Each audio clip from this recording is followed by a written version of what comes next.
मला या बाबतीत एक फार माझे सिनियर सर आहेत, शिक्षकासारखेच आहेत, डॉक्टर नुनमुले सर.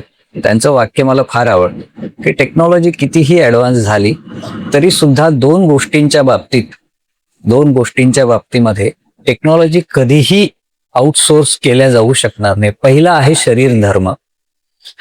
म्हणजे अगदी जर मला कुठे जायचं असेल, वॉशरूमला जायचं असेल, तर nobody can go in my place. तसंच मला जर रडू येत असेल, त्यांचं वाक्य आहे की मला रडू येत असेल तर आय कॅनॉट सोर्स माय भावनिक नियमनासाठी. सो आपण ज्या वेळेला सायकोलॉजिकल हेल्थ म्हणतो त्यावेळेला भावनिक नियमन हे किती महत्वाचं आहे. सो हे भावनिक नियमन कसं असावं, भलेही मग तुम्ही कितीही ऍडव्हान्स असा किंवा तुम्ही किती गोष्टींचे आउटसोर्सिंग करत असा, ह्या गोष्टीचे काही ठराविक गोष्ट म्हणजे हे आहेतच.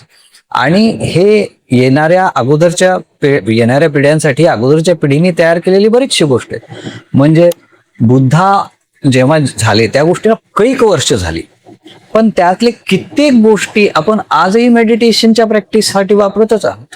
म्हणजे मला हे सांगायचं आहे की सायकोलॉजिकल हेल्थ ही जरी डायनॅमिक कन्सेप्ट असली तरी ती त्या ठराविक वेळेमध्ये आचालणार आणि पुढे ती आउटडेटेड होणार असं नाही होणार. किंवा शहाणपण हे प्रत्येक काळामध्ये शहाणपणच राहणार, भलेही ते वेगळ्या प्रकारे असेल.